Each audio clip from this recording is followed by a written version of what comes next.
Il y a 150 millions d'années, le massif armoricain s'étendait de la Bretagne à l'Anjou. L'océan couvrait une grande partie de la moitié nord de la France jusqu'à moins 10 millions d'années de notre ère. Après un réchauffement climatique, la croûte terrestre s'est progressivement modelée et l'océan se retirant laisse apparaître le relief que nous connaissons aujourd'hui. De Cancale à Pornic, le littoral breton se déroule sur 1100 km étant donné son relief de roches granitiques très découpées. En cette fin d'hiver, nous partons faire une escapade d'une semaine en Bretagne. Plougasnou sera notre base et nous découvrons sa plage à marée basse.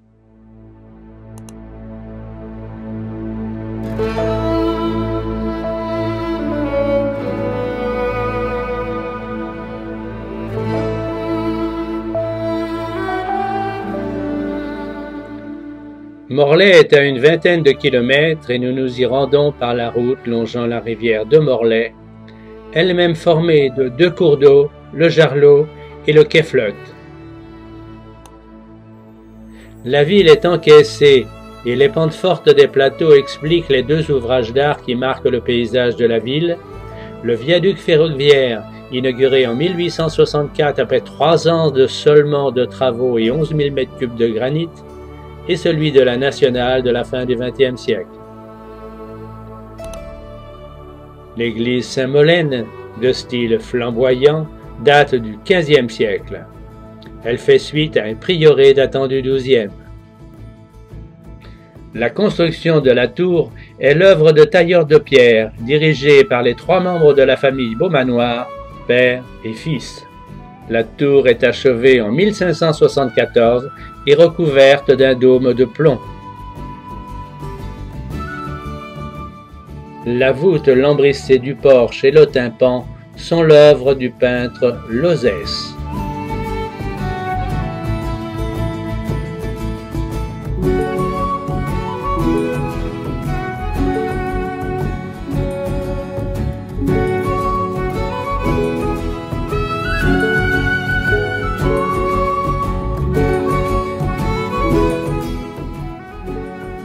L'intérieur de l'église, de style baroque et gothique flamboyant, recèle de magnifiques sculptures sur bois et des retables remarquables.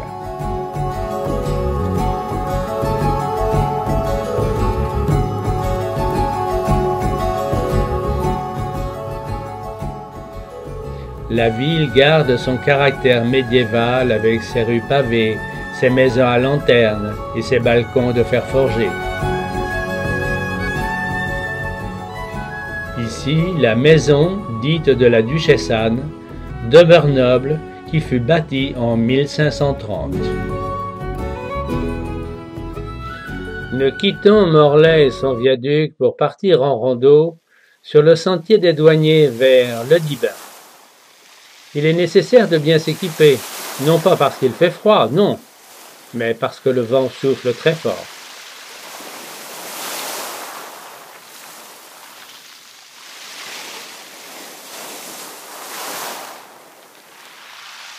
Le Finistère tire son nom de sa position extrême à l'ouest de la France. Sa côte nord est particulièrement découpée et la roche granitique résiste tant bien que mal aux nombreux assauts des eaux et vents de la Manche.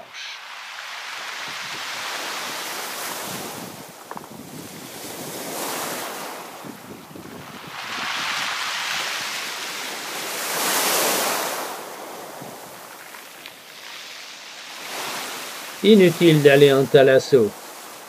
Ici, elle se pratique naturellement, en pleine mer, tout en admirant le paysage côtier et ses belles demeures rurales.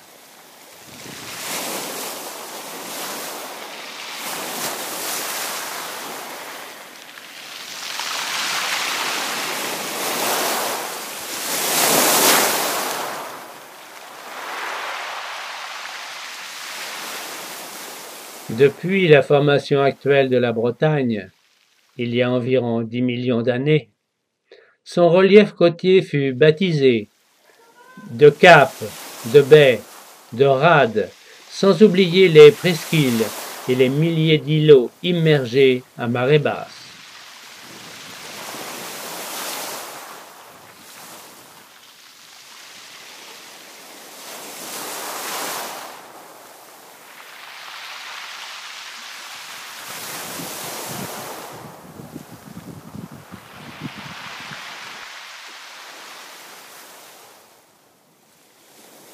Notre balade en bord de côte est cependant fort agréable, malgré le vent qui nous gifle le visage.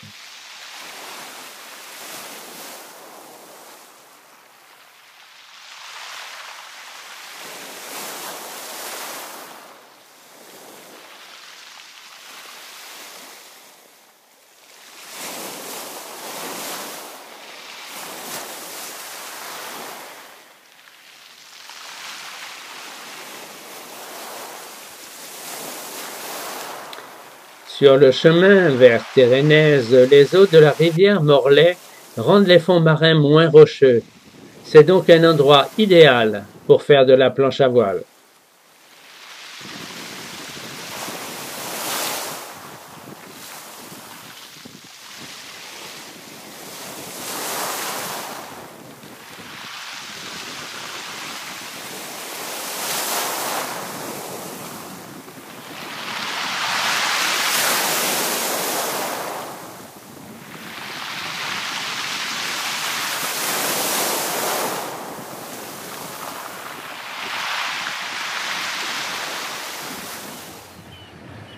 On remarque qu'à chaque marée haute, les oiseaux viennent faire le plein de nourriture, dans un balai incessant afin d'éviter les vagues.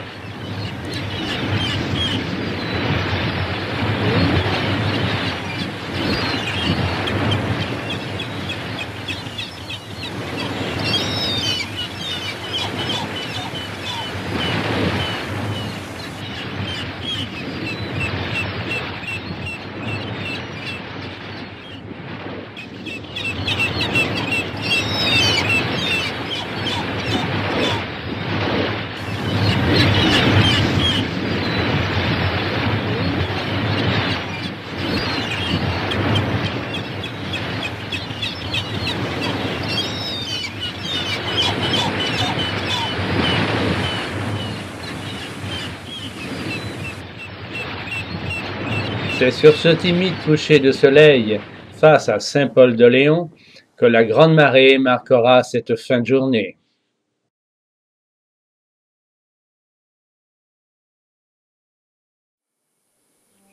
En longeant la rivière Morlaix sur sa rive gauche, nous traversons le village de Locguénolé, qui est le siège d'un ancien prieuré déjà indiqué au XIe siècle.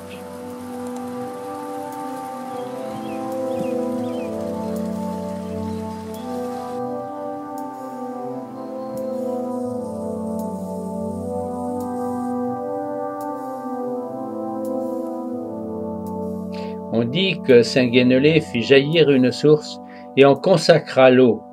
Une fontaine sacrée coule toujours sous une voûte au bas du cimetière.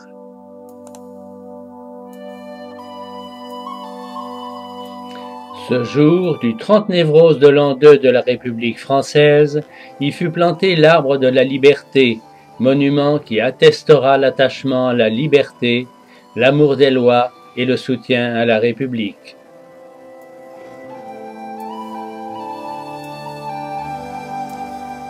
Les citoyens ont dansé autour de l'arbre de la liberté jusqu'à la nuit.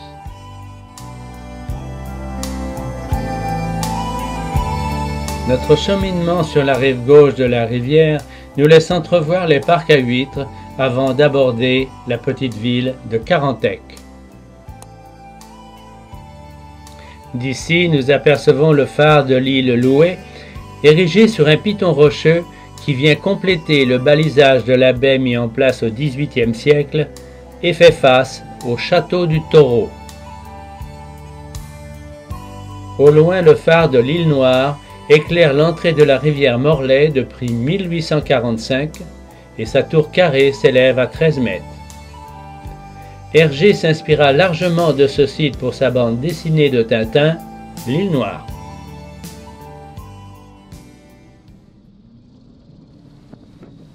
Malgré le vent, nous profitons du soleil pour faire le tour de la pointe par le sentier. De cet immense belvédère, on découvre l'île Louet et le château du Taureau. Ce dernier fut construit en 1520 sur les plans de l'architecte Philippe Delorme afin de se soustraire aux attaques des pirates anglais. En 1660, le roi Louis XIV reprend le fort aux Morlaisiens. Il confiera à Vauban, ingénieur architecte de la marine, le soin de repenser cette défense. Vauban terminera la reconstruction du fort en 1745.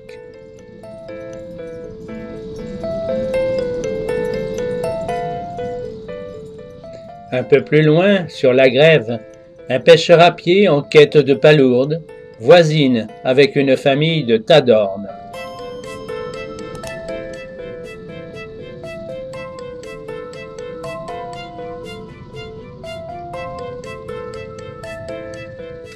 Surplombant la baie, le parc arboretum offre une vue sur l'estuaire de la rivière et ses bateaux huîtriers à fond plat.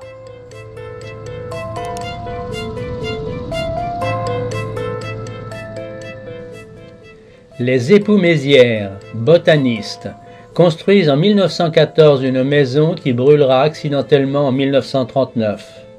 Elle est démolie. Les gravats ainsi récupérés ont servi à composer les terrasses actuelles. Ce jardin est aujourd'hui parc municipal. En ce jour pluvieux, nous partons à l'intérieur visiter les enclos paroissiaux, à commencer par Saint-Égonec.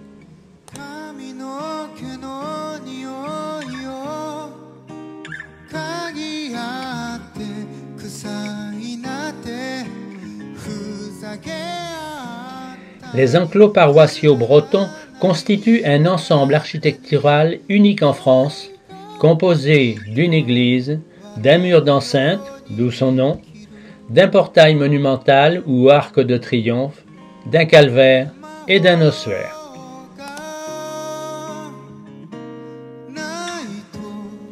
La majeure partie des enclos paroissiaux de Bretagne est située dans le nord et centre Finistère. Ils sont apparus au XVIe siècle, à l'âge d'or de la Bretagne, époque où l'on édifie les plus beaux enclos paroissiaux, et ce jusqu'au XVIIe siècle.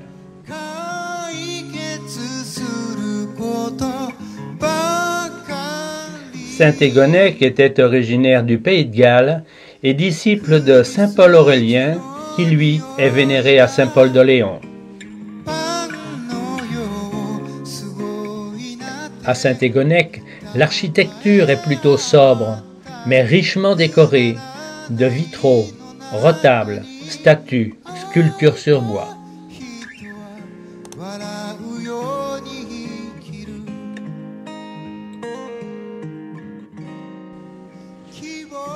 L'orgue est dû au facteur Jacques Mascar et construit en 1670 avec actuellement 2 claviers.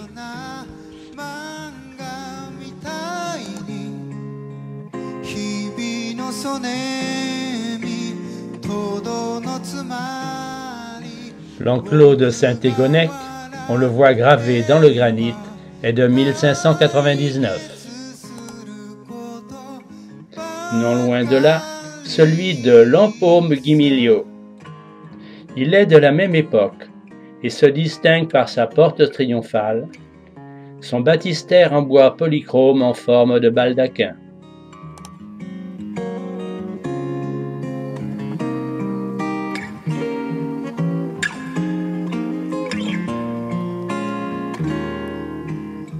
La poutre de la gloire, sculptée, est un véritable chef-d'œuvre polychrome.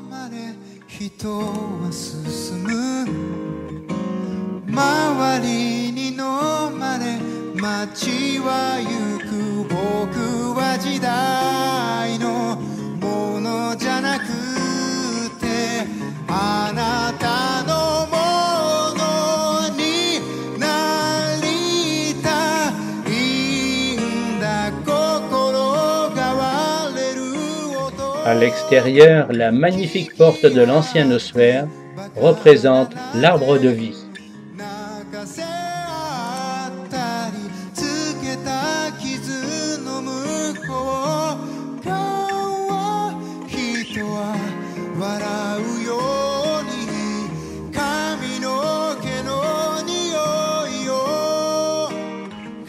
L'enclos de Guimiliau se différencie par son porche et sa voûte polychrome, ainsi que ses sculptures de granit.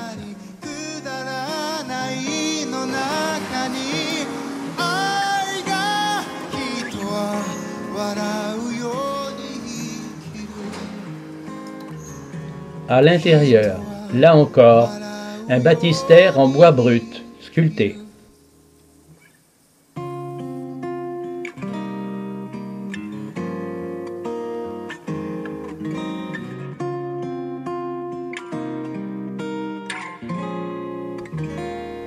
L'orgue de 1677 en chêne sculpté représente entre autres David jouant de la harpe et Cécile jouant de l'orgue.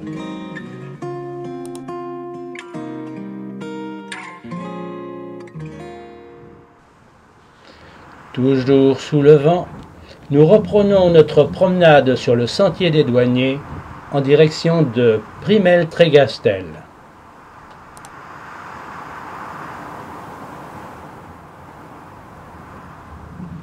Le chemin qui conduit à la pointe de Primel est pittoresque, à travers de superbes sites naturels protégés, classés Natura 2000, et un site historique, de par les nombreux vestiges qui s'y trouvent, témoins de l'occupation depuis la préhistoire.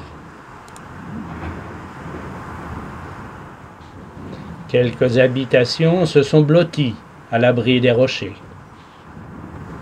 La pointe de Primel est un promontoire rocheux de granit d'où l'on embrasse un vaste horizon marin. Elle domine aussi, du haut de ses 50 mètres, la baie de Dibin.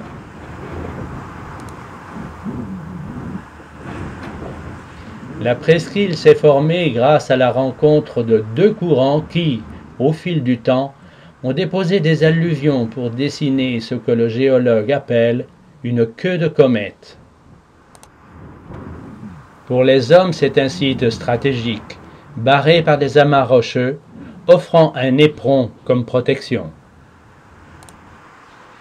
En l'an 900, les Vikings s'en emparent, puis les Anglais pendant la guerre de Cent Ans.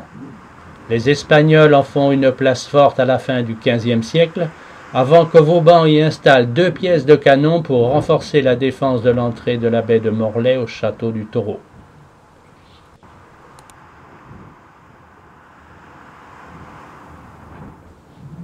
Au passage de l'éperon barré, Napoléon édifie la cabane des douaniers, toujours visible aujourd'hui, pour surveiller la côte. En montant sur le plateau, on retrouve les restes en béton d'une base de mortier et enfoui sous une épaisse végétation, le bunker.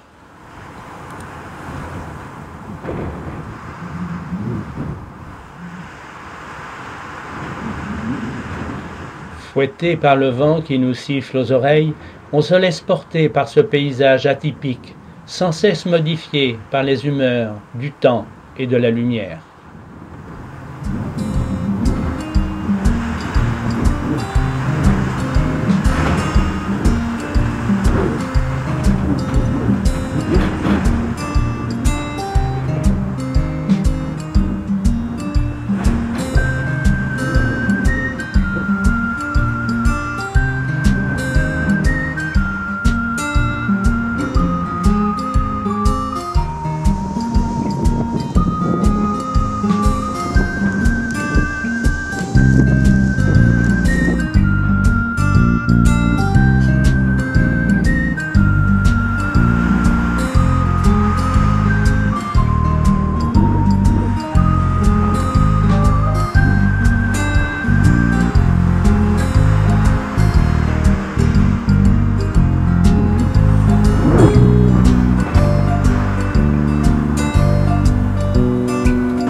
Quittant le chemin des douaniers, nous arrivons à Plougasnou.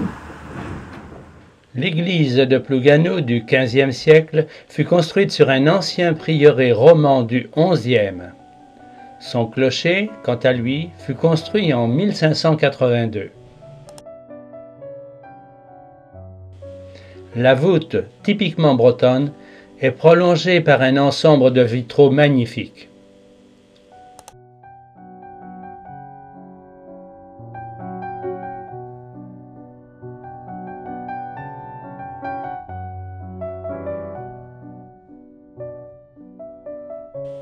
À Saint-Jean-du-Doigt, l'enclos paroissial a une origine un peu différente des autres.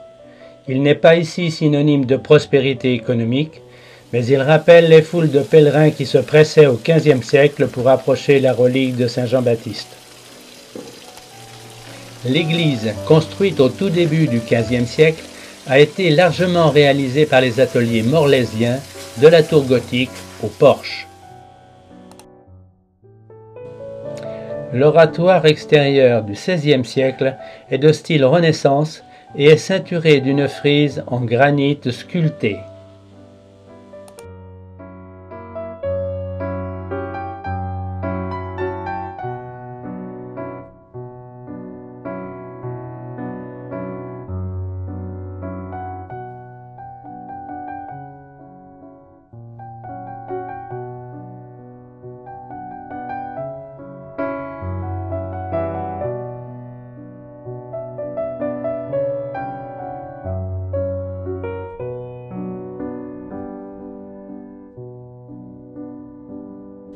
La flèche de l'église et les retables ont disparu suite à un orage en 1925 et un incendie en 1955, mais les précieuses orfèvreries réalisées au XVIe siècle ont été conservées et les vitraux d'arrière-plan réhabilités en style contemporain.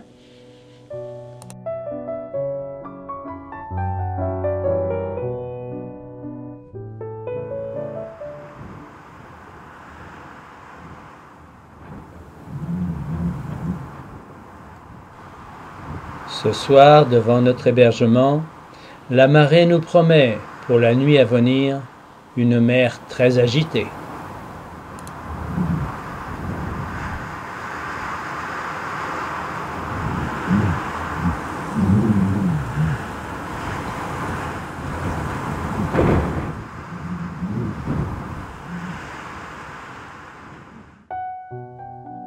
Nous reprenons le chemin de l'estuaire sur la rive gauche, direction Carantec. Les bateaux de plaisance sont à sec, car c'est marée basse. Après un bref passage au petit marché, un coup d'œil à l'église classée avec son superbe clocher. La construction de sa flèche nécessite 57 tonnes de pierre qui partent de Cornouailles le 9 juin 1885 par voie maritime.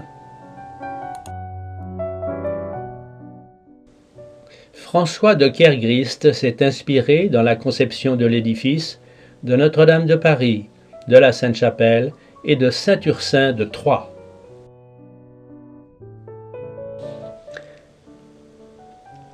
La chapelle et le pigeonnier de Quérigou sont les vestiges classés d'un manoir qui vit naître Jean-Yves Coët-Losquet, précepteur de 3 rois de France, Louis XVI, Louis XVIII et Charles X.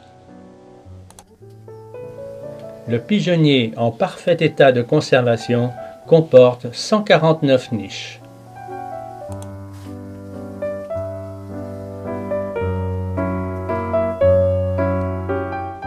Saint-Paul-de-Léon est une cité incontournable où tout est patrimoine. Découvrir, c'est se laisser porter du centre historique au littoral. Son nom historique, Castelpol, vient du nom de son premier évêque, Paul Aurélien, d'origine galloise. L'élévation de la cathédrale débute au XIIIe siècle. La basilique cathédrale, telle qu'elle est actuellement, est de style gothique, influencée par un style normand. Elle est inspirée notamment de la cathédrale de Coutances. Elle dresse ses 2 tours dissemblables aux importants clochers d'une hauteur de 55 mètres. La voûte aux arches gothiques est percée de fenêtres hautes diffusant une lumière naturelle. L'orgue magistral remonte à 1660 d'un facteur d'orgue anglais, Robert Dallam. La nef a été construite en pierre de Caen, inhabituelle à l'époque. Le reste de l'édifice est en granit. Les sculptures sur bois sont en parfait état de conservation.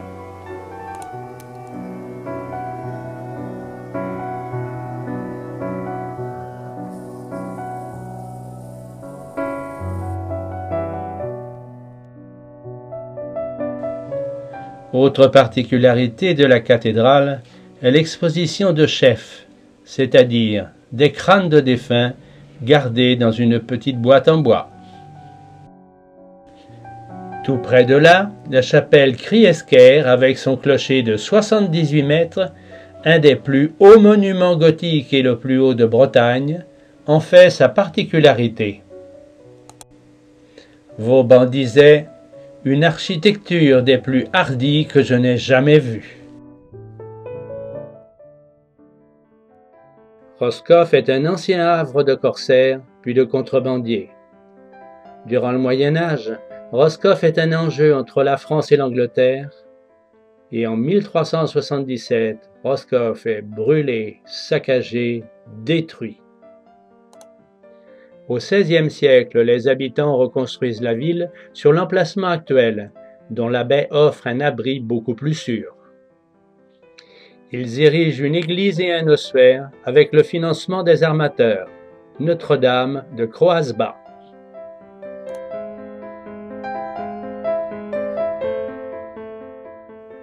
En 1548, Mary Stewart, écossaise dite Mary Stuart, âgée de 6 ans, débarque à Roscoff alors que la tempête oblige ses navires à relâcher à l'abri dans le petit port.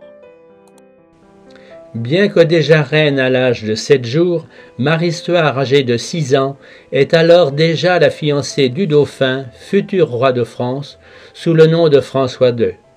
Elle est en route pour le rejoindre, et c'est dans ce manoir qu'elle aurait séjourné.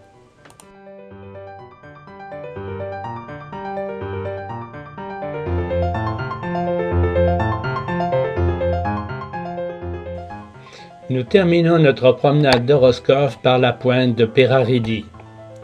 Elle se trouve juste en face de la ville, que nous apercevons de l'autre côté de la baie.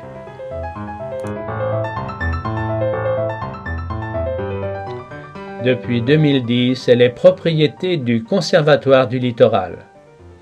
Un sentier ceinture la pointe, offrant de superbes panoramas vers l'île de Bas, juste en face.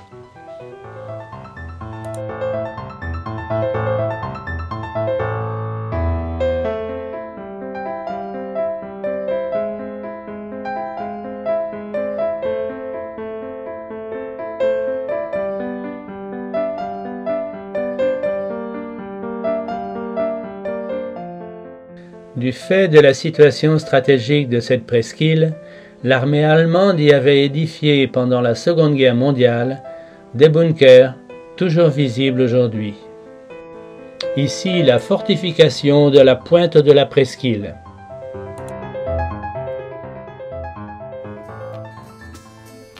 Comme on le sait, la Bretagne est riche d'architecture mégalithique. Les monuments érigés par les hommes à l'époque du néolithique, c'est-à-dire de 5000 à 2000 avant notre ère, sont visibles un peu partout, de Carnac à Locmariaquer, en passant par Barnenay avec son immense cairn. Cet ensemble est parmi les plus grands mausolées et aussi le plus vieux des monuments d'Europe. Sa datation est antérieure de 2100 ans avant la plus ancienne des pyramides d'Égypte.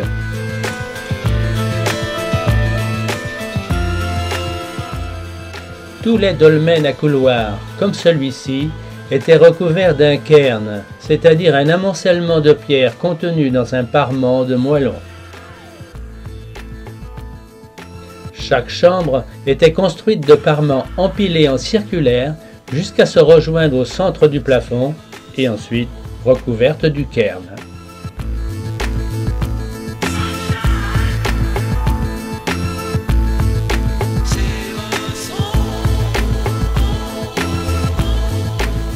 On accédait à la chambre par un couloir, c'est-à-dire une suite de dolmens. La partie orientale, dite primaire, comportait 5 dolmens à couloir. Le cairn secondaire, 2 fois plus important, comportait quant à lui 6 dolmens. Les restaurations redonnent son aspect d'origine à cet énorme massif de pierre, qualifié de panthéon mégalithique par André Malraux en 1959.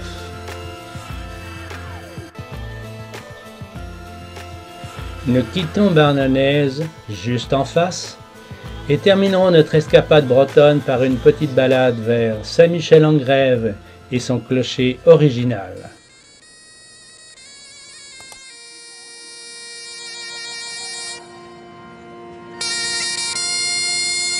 La pointe de Céard nous séduit par le côté sauvage des rochers qui se dévoilent à marée basse.